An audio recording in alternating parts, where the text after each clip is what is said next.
This is Tom Lux. It's October 10th, 2011. We're talking with Al Wydick, past district president of Machinist 751. So Al, why don't you tell us a little bit where you're from and about your family very briefly. Okay, I was born in Lamar, Missouri.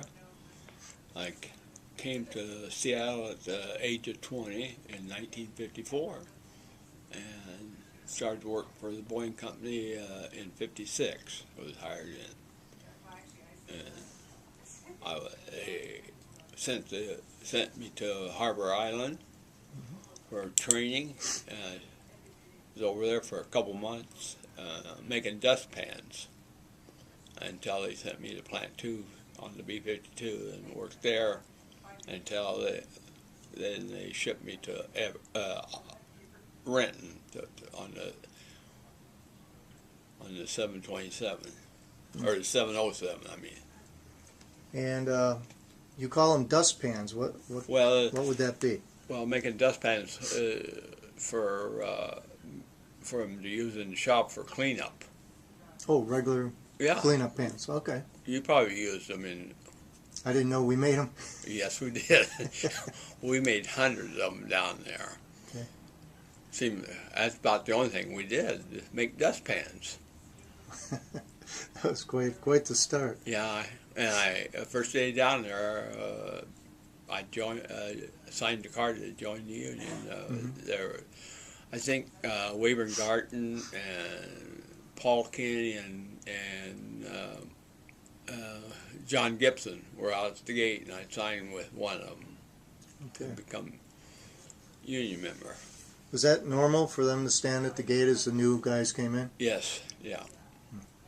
And what made you? Well, first of all, was your family union?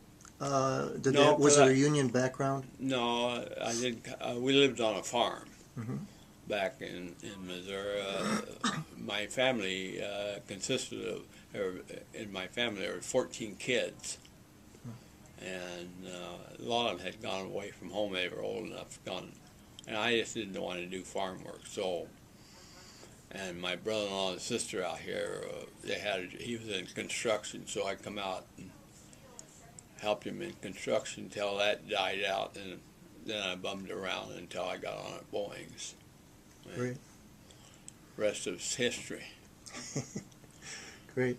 So did you spend most of your time in Renton, or? Yes, I did. Never, once I went to Renton, they wanted me to go to Everett when it opened up, but I didn't want to. I was a shop steward, and I told them that I didn't want to go because it was just too far to drive. Yeah. So. And what kind of work did you do at Renton? I worked in wiring on the wings at first, and then worked in the cabin, laying carpeting and installing panels in the cabin of the plane. So you said that the first day you signed up to join the union.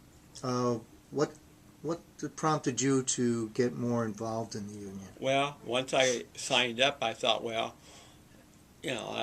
if you're going to belong to something, you should get involved and see what's going on. And I got involved, and soon I got where I was ran in local A for the recording secretary, and held that position for 8 years. And from then on, I just started to get involved, and in '72, Bill Walkema asked me to run for vice president of the district, and I did.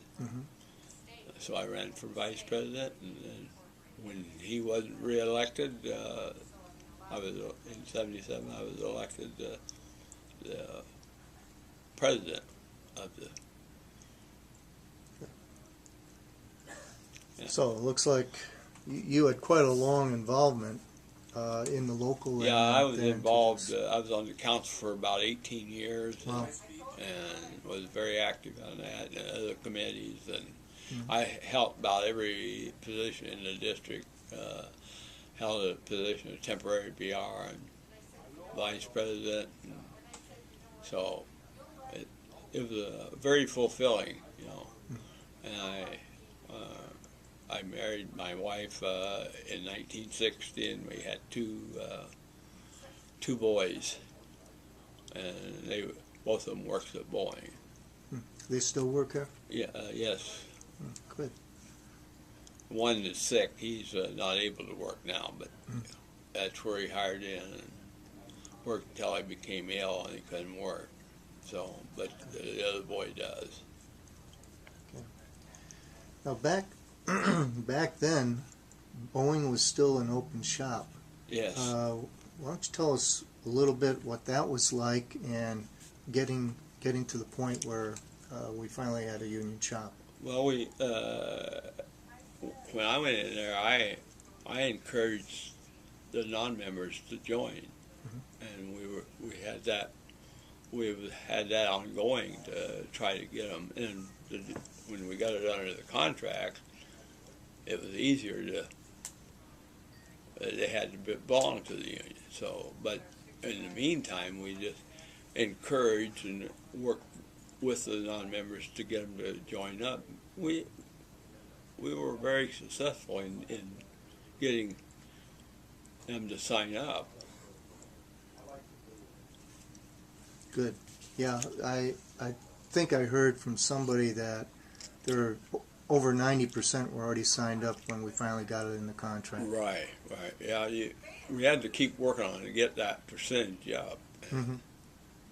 What kind of things did you do to encourage people Well, to? the union gave us material to work with, to give to the non-members, so they could see, you know, from graphs and stuff that it pays to belong to the union. Yeah. Okay. Now, what was the first strike that you were involved in? In 1960, 65. 65, yeah. And how did that differ from the later strikes? Well, let's see, the 60, I think it was a 66 strike. I think that's when it was. Because I was off, and I didn't get too involved in that time because I had a young family. So me and my wife and taking the kids to a Natchez to pick peaches, apples, I mean. And of course that didn't last very long. That was hard work. Yeah, it is. And we were so sore, but you know, we did things to keep bringing the money in, because the strike fund wasn't very. We didn't get very much from and I can't remember how low it was, but it wasn't enough to keep a family going. Yeah. So, the next strike I think was in 1977, and yeah, I just became president, right. And we had a strike, and some of the news reporters that was interviewing me at the time, Jerry Berksman of the Seattle Times, told us we'd never able to hold the members out on strike. We'd lose it. We didn't lose it because we gained substantially in that strike. We got the retiring medical and a few other things. And this aeromechanics come out, it spells out some of the things we got in the 77 strike. Right.